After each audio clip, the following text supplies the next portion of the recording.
Človek po kolená v tráve a po oči v kvetoch vstáva na svitaní a hľadá staré robotné veci po dedoch.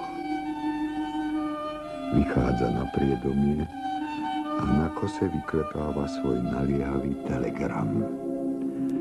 Čakáme leto, čakáme zrno, čakáme chlieb.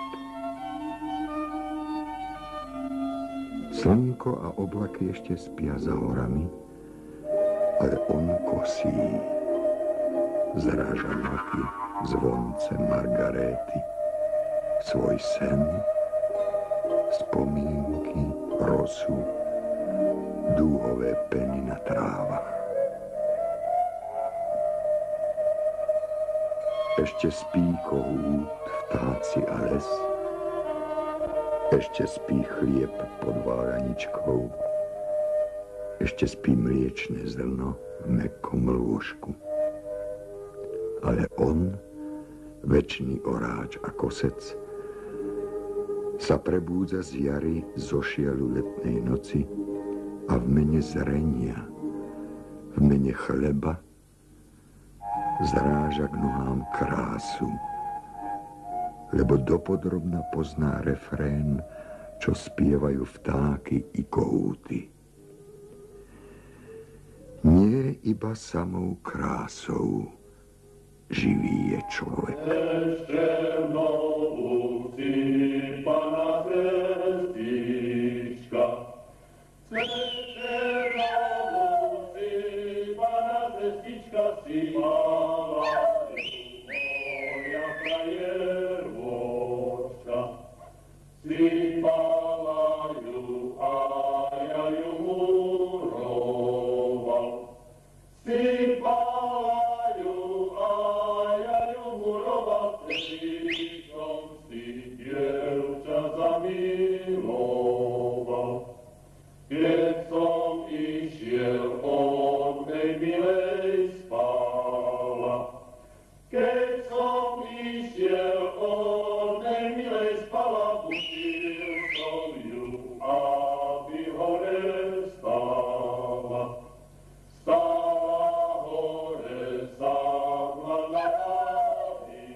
Daj ruku do vrchu, daj.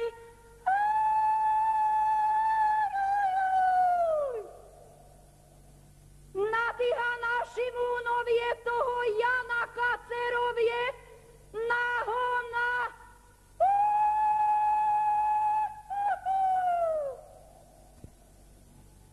Len ho chcem, veď ho chcem.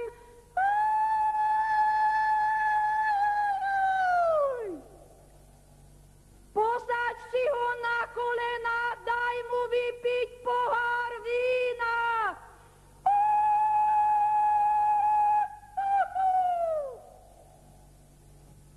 Na ty Matej čerstvíkovie, na tú Zuzu Širicovie, nahu, nahu.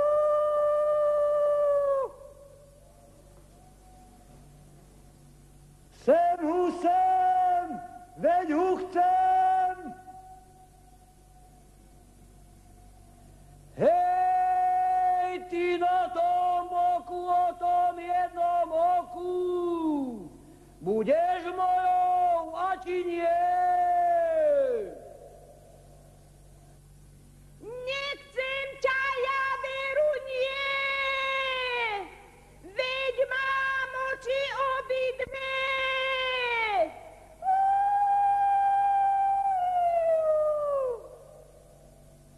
Hýbaj, strebať, nemám deliať. Vystrep si sám, ešte ti dám.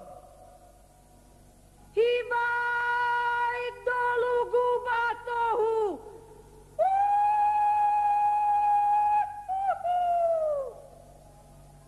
Hýbaj, dolu vidíš holú.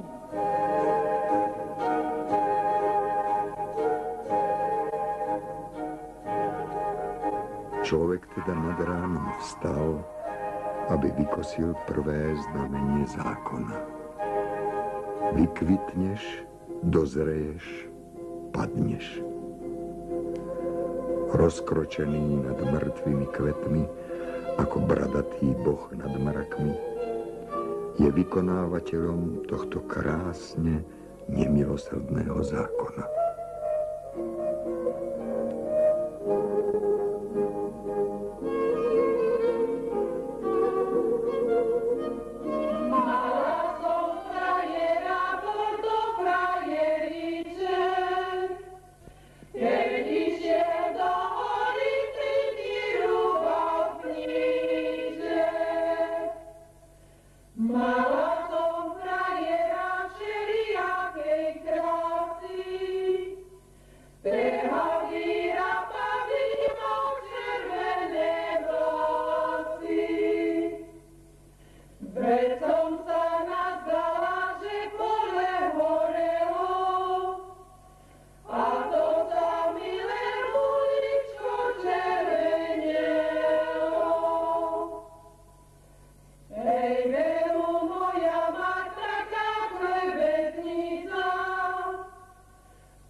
Človek leží v tvoni svojho kolumbovského korábu s rukami za hlavou a so steblom trávy v ústach.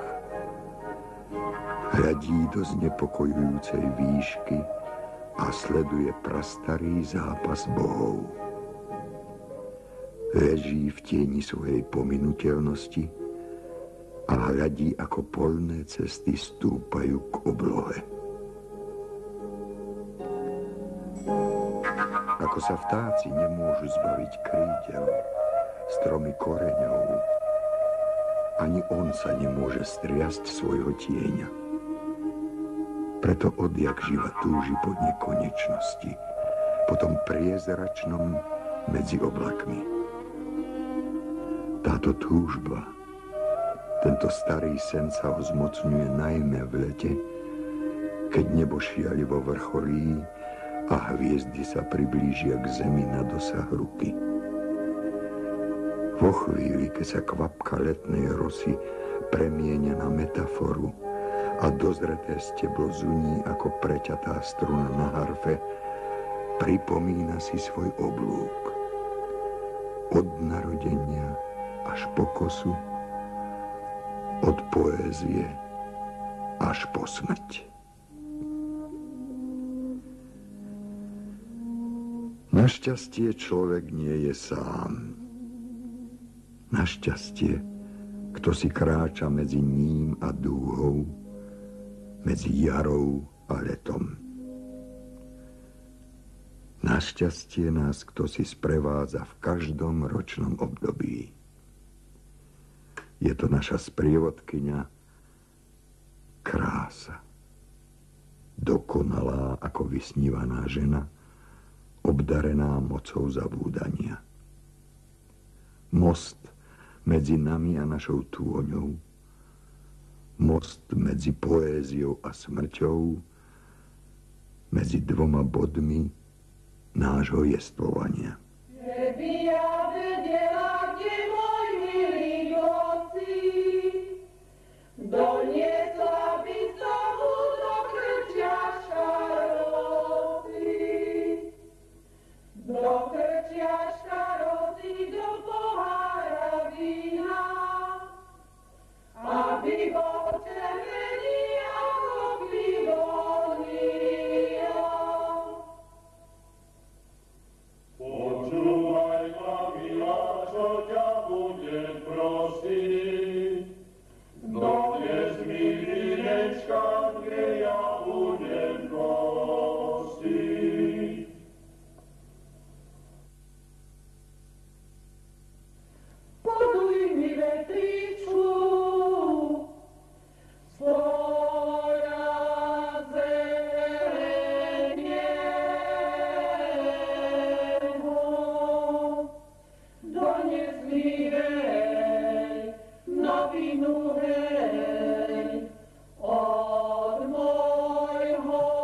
Leto sa končí dožinkovými vencami a lastovičkami na drôtoch.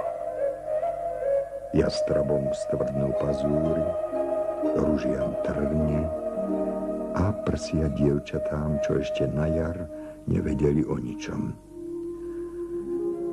Lebo leto je čas dozrievania a zmúdrenia. Prichádza a odchádza. Iba my sme každý rok bližšie k jeseni.